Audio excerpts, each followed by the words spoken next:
One of the saddest lessons of history is this: if we've been bamboozled long enough, we tend to reject any evidence of the bamboozle.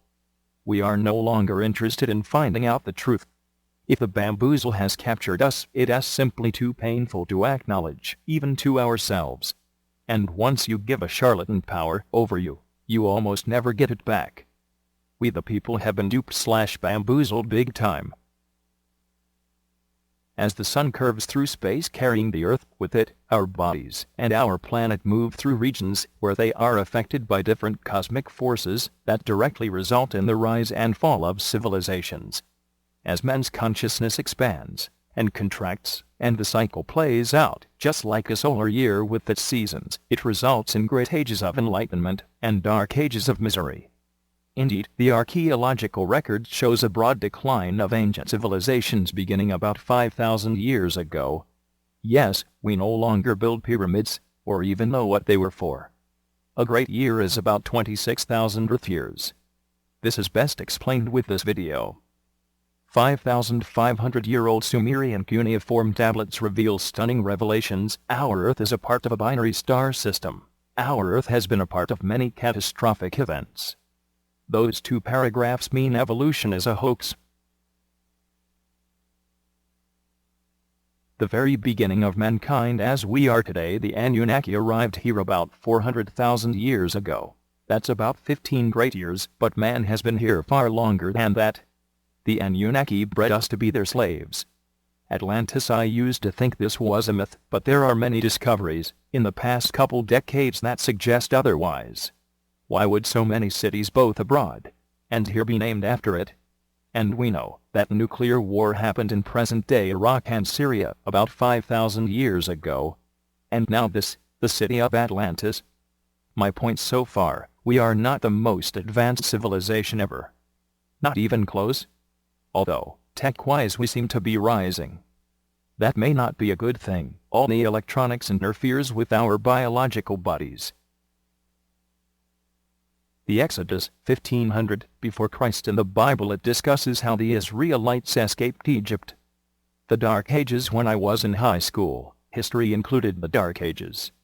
This history covered the time from 3000 BC to the Renaissance. About 000 Jesus walked on the face of the earth, and shortly after that the Roman Empire moved to what is now Great Britain.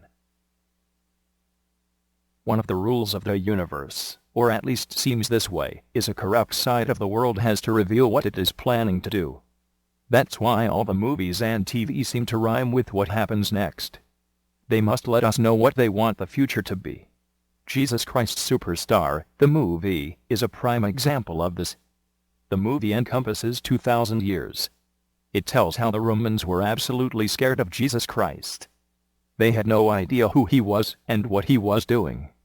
Or should we say, they did not want to acknowledge who he was and what he was doing. And if they did know what was going on, they wanted to put a stop to it. They had their little empire going, and did not want Jesus Christ screwing up their game. Then Jesus did his thing, that is, died for us. The 2,000-year answer. CONT and the Roman Empire, on the brink of collapsing, moved to the island now known as Great Britain today. From there they re-established themselves worldwide again. The economic center of the world was set in Great Britain. The religious center of the world was set in Rome, Italy. And the military center of the world ultimately became the United States. So when we talk about the deep state/shadow government, we are in fact talking about the extended Roman Empire. The fight against Jesus goes on. Now, everything makes sense in my big picture world. You have the Satan followers, and you got everybody else.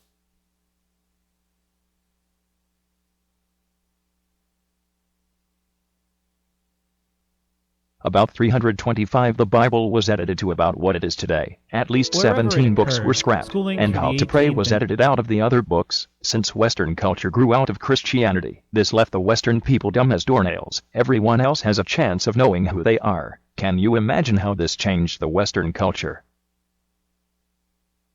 18th centuries heavily invested its hours with language, philosophy, art, and the life of the classical civilizations of Greece and Rome. In the grammar schools of the day, little pure grammar as we understand it existed. They were places of classical learning. Early America rested easily on a foundation of classical understanding, one subversive to the normal standards of British class society. The lessons of antiquity were so vital to the construction of every American institution, it's hardly possible to grasp how deep the gulf between then and now is without knowing a little about those lessons. Prepare yourself for a surprise.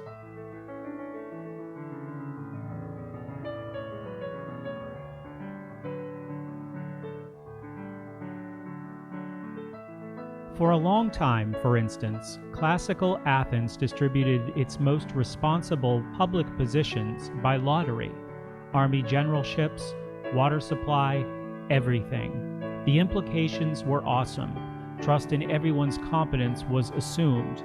Professionals existed but did not make key decisions. They were only technicians, never well regarded because prevailing opinion held the technicians had enslaved their own minds. Anyone worthy of citizenship was expected to be able to think clearly and to welcome great responsibility. As you reflect on this, remember our own unvoiced assumption that anyone can guide a ton of metal traveling at a high speed with 3 sticks of dynamite sloshing around in its tanks.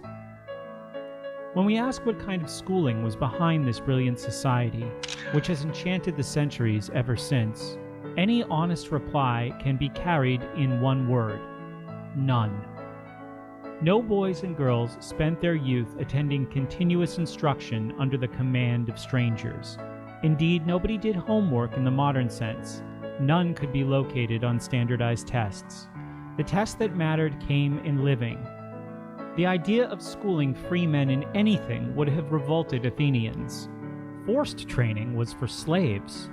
Among free men, learning was self-discipline, not the gift of experts. The word school itself means leisure.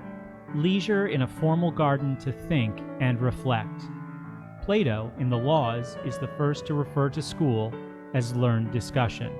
In Athens, instruction was unorganized even though the city-state was surrounded by enemies and its own society engaged in the difficult social experiment of sustaining a participatory democracy. For its 500-year history from Homer to Aristotle, Athenian civilization was a miracle in a rude world. Teachers flourished there, but none was grounded in fixed buildings with regular curricula under the thumb of an intricately layered bureaucracy. There were no schools in Hellas. For the Greeks, study was its own reward.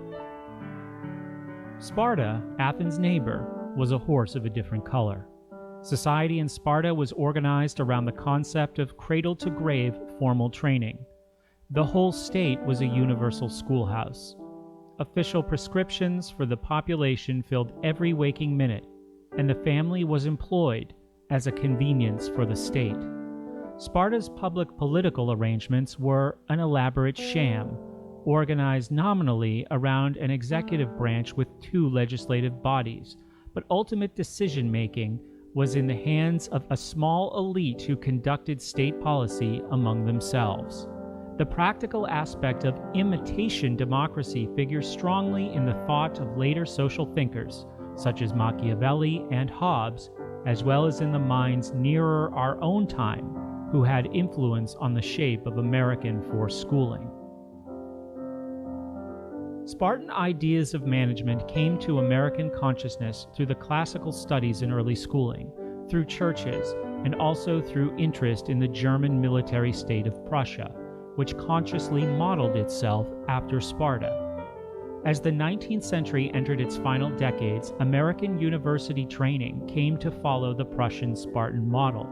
Service to business and the political state became the most important reason for college and university existence after 1910. No longer was college primarily about developing mind and character in the young.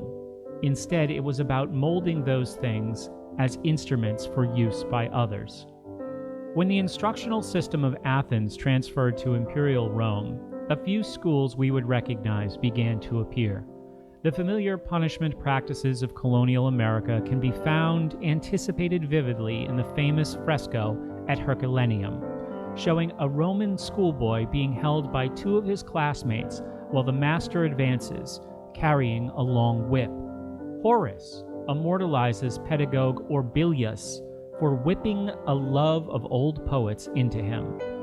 The word pedagogue is Latin for a specialized class of slave assigned to walk a student to the schoolmaster. Over time, the slave was given additional duties. His role was enlarged to that of a drill master. The master creates instruction, the slave pounds it in. A key to modern schooling is this: free men were never pedagogues, and yet we often refer to the science of modern schooling as pedagogy. The unenlightened parent who innocently brings matters of concern to the pedagogue, whether that poor soul is called the school teacher, principal, or superintendent, is usually the beginning of a game of frustration which will end in no fundamental change. Pedagogy is a social technology for winning attention and cooperation, or obedience, while strings are attached to the mind and placed in the hands of an unseen master. This may be done holistically, with smiles, music, and light-duty simulations of intellection, or it can be done harshly, with rigorous drills and competitive tests. The quality of self-doubt aimed for in either case is similar. Pedagogy is a useful concept to help us unthread some of the mysteries of modern schooling. That it is increasingly vital to the social order is evinced by the quiet teacher pay revolution that has occurred since the 1960s. As with police work, to which pedagogy bears important similarities, school pay has become relatively good, its hours of labor short, its job security first-rate. Contrast this with the golden years of one-room schooling, where pay was subsistence only, and teachers were compelled to board around to keep body and soul together. Yet there was no shortage then of applicants, and many sons of prominent Americans began their adult lives as school teachers. With the relative opulence of today, it would be simple to fill teaching slots with accomplished men and women, if that were a goal. A little adjustment in what are rationally indefensible licensing requirements would make talented people, many performance-tested adults in their 50s and 60s, able to teach. That there is not such fluid access is a good sign the purpose of schooling is more than it appears. The year-in, year-out consistency of mediocre teacher candidates demonstrates clearly that the school institution actively seeks, nurtures, hires, and promotes the caliber of personnel it needs.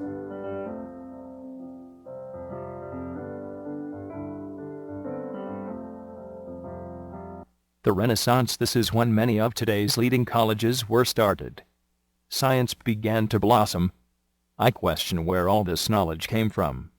The Reformation of the Bibles happened during this time, primarily to make the Bible readable by all. Yeah, right. Islam from 610 to the early 1900s. The start of Islam is marked in the year 610, following the first revelation to the Prophet Muhammad at the age of 40. Muhammad and his followers spread the teachings of Islam throughout the world. The Islamic Empire at one point was bigger than the Roman Empire. It grew until they were stopped at the gates of Vienna on September 11, 1683.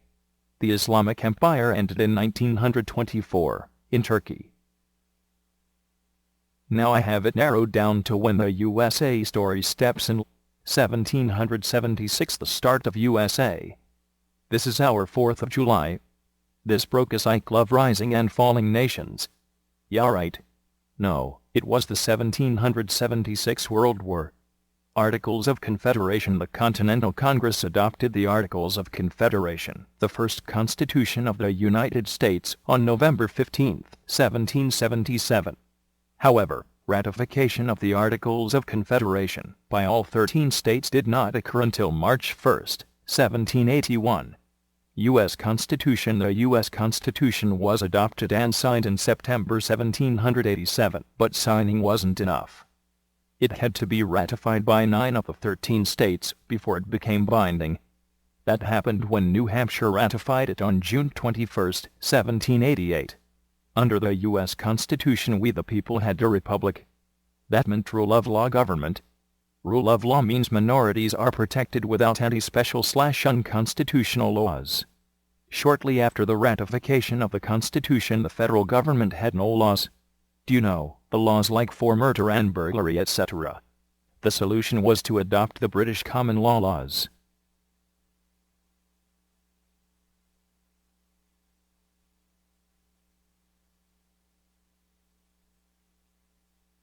The Civil War enabled the coup that is going on today. You cannot hold a voluntary union of states together with the war. A real civil war is where two factions try to occupy the same land. Our so-called civil war was not a civil war at all. Our so-called civil war took away our freedom. Click on the video to play it.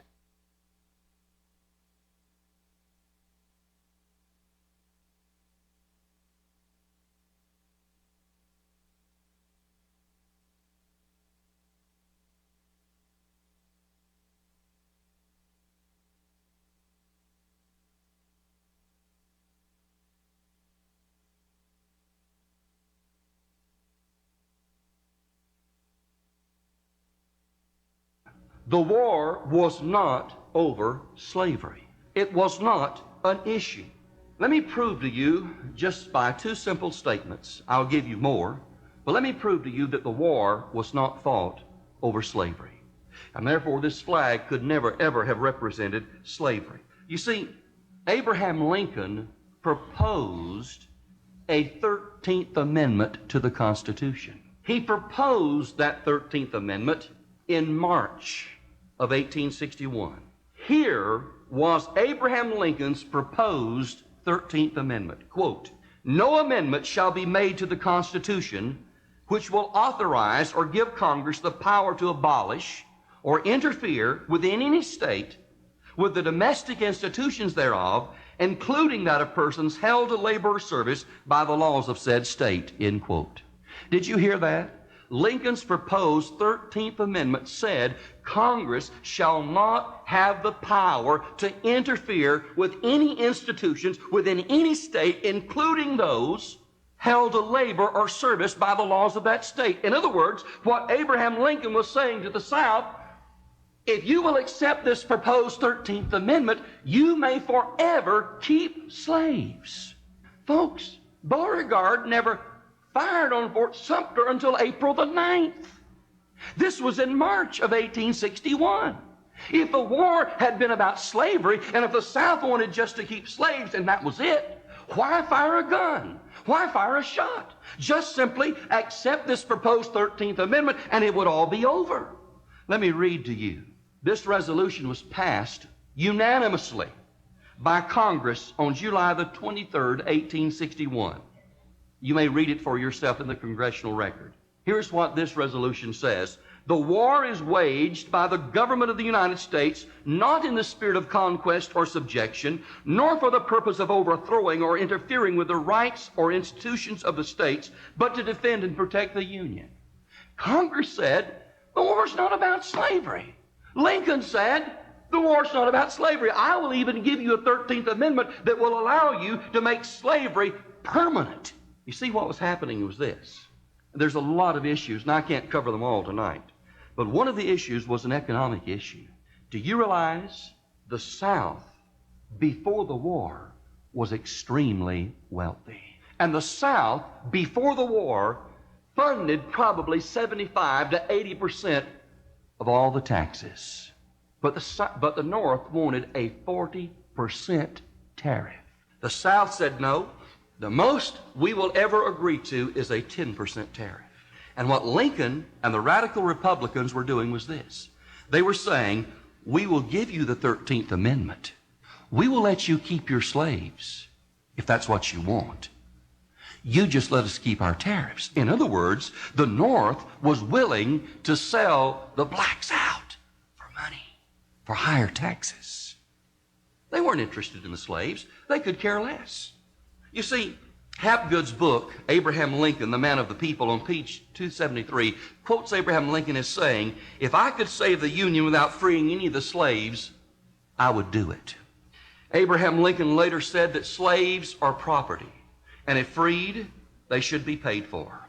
Later on, Lincoln said, I have no purpose, directly or indirectly, to interfere with the institution of slavery in the states where it exists. I believe I have no lawful right to do so, and I have no inclination to do so. Now here Lincoln is acknowledging that he has no lawful right to interfere with slavery. Slavery, by the way, was constitutional. All 13 colonies agreed on it. And by the way, in 1776, all 13 colonies held slaves. Not just the South, all of them. Lincoln said, I have no lawful right to interfere, nor, he says, do I have an inclination to do so. In a letter to Alexander Stephens, who happened to be later the Vice President of the Confederacy, Lincoln wrote Alexander Hamilton Stephens and says this: do the people of the South really entertain fear that a Republican administration would directly or indirectly interfere with their slaves or with them about their slaves? If they do, I wish to assure you that once as a friend and still I hope not an enemy, that there is no cause for such fears. The South would be in no more danger in this respect than it was in the days of Washington. So once again, Lincoln is saying it's not over slavery. You say, but Brother Weaver, Abraham Lincoln signed the Emancipation Proclamation. And the Emancipation Proclamation freed the slaves. No, it didn't. The Emancipation Proclamation did not free one slave. Do you know what Abraham Lincoln tried to do with the Emancipation Proclamation? In fact, he says so himself. And so does other men in his cabinet. They say that the Emancipation Proclamation was a war measure. Lincoln, number one, wanted to keep England specifically and the rest of Europe particularly from joining in with or recognizing the Confederate States of America. That was his first goal in that Emancipation Proclamation. His second goal was a war measure, another war measure, in the sense he was hoping that the blacks in the South would rise up in rebellion against their white masters and their white people. Let me tell you something. Just to show you there was no trouble in the South, there was not one rebellion during that war of black folks. Do you realize 1,000 torches in 1,000 black hands would have emptied the Confederate armies because the men would have gone home to protect their families? And Lincoln knew that. You see, what Lincoln did was this. Now listen to me. Lincoln tried to free the slaves in the South where he had absolutely no authority, and he refused to release the slaves in the North where he did have authority. Did you know that in the northern armies, even when they were fighting the South, there were slaveholders in the northern armies? Did you know that General Robert E. Lee, when he inherited some slaves, freed them? General Ulysses S. Grant, who was the main general of the North and afterwards became president, even after the war was over, he kept his slaves. And he did so with this excuse: good help is hard to find. You see, the truth of the matter is this. The Emancipation Proclamation was not only unconstitutional, and everybody recognized it, it cost the Republicans a lot of elections. There were 5 northern states that refused after that to elect Republicans to Congress. And moreover, there were a lot of Union soldiers that deserted because of it and refused to fight. Slavery was not the issue.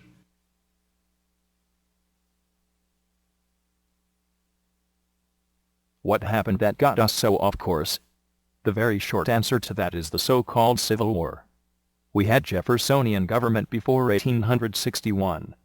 The government was what the founders wrote in the United States Constitution.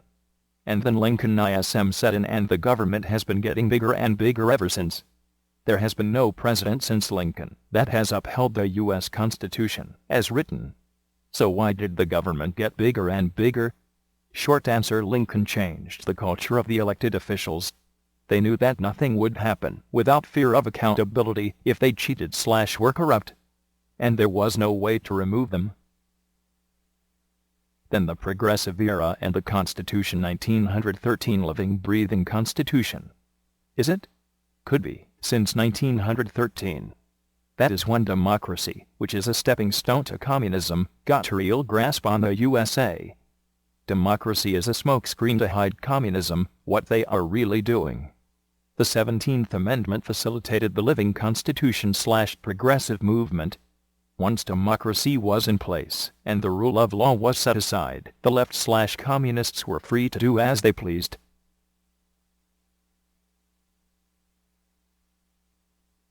Hi, I'm Mark J. of morethanYouWantedToKnow.com. Hey, there's been a lot of talk about a living, breathing constitution. Could that be right? Actually, it is. But here's why. We got three constitutions, or this country has had three constitutions. The Articles of Confederation came right after the Declaration of Independence. Then we had the U.S. Constitution. It lasted until 1913, when a couple of amendments were added, the 16th and 17th. The 16th enabled the Fed Reserve, and the 17th made us a democracy. A democracy leads to communism. What can I say? It's information from many sources.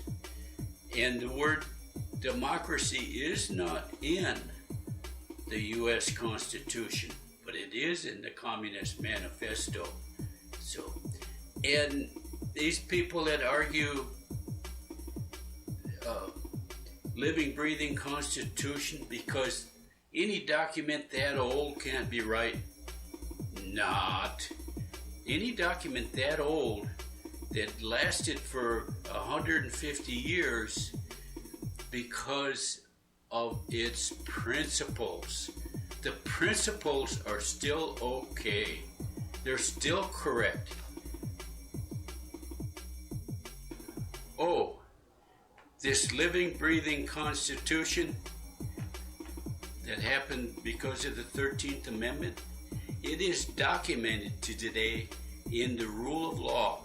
There is actually a 3,000-page constitution that Congress goes by as they're making law. So the Supreme Court justices that we select make a difference because they have actually rewritten our Constitution. What do you do?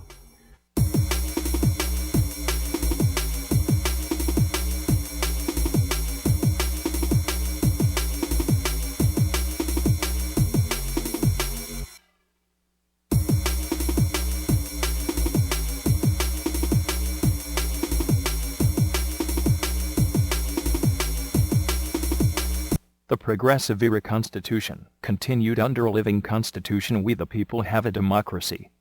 That means rulers law government. That is government by the majority.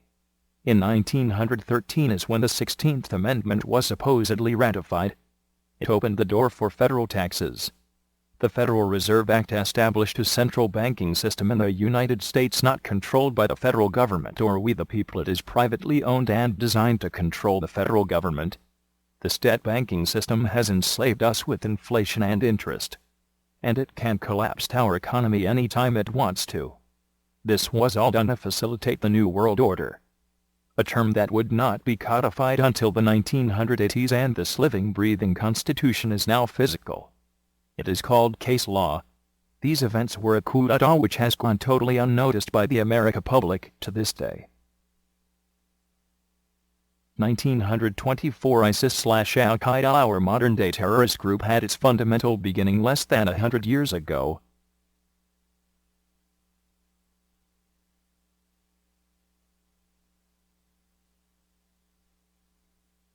Paris 1924 ISIS/Al-Qaeda, our modern-day terrorist group, had its fundamental beginning less than 100 years ago. 1947. Treaties override our Constitution.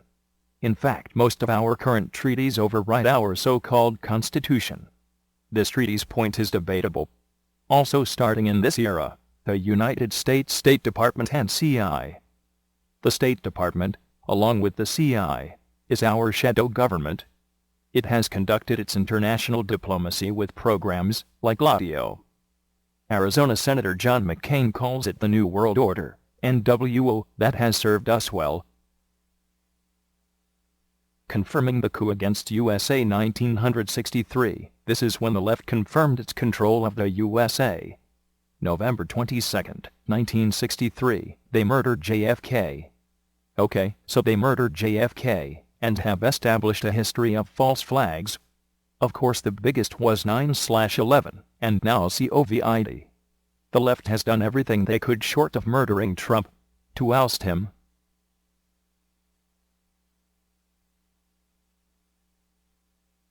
So I have been telling everyone there is no boogeyman out there. Well, maybe Biden,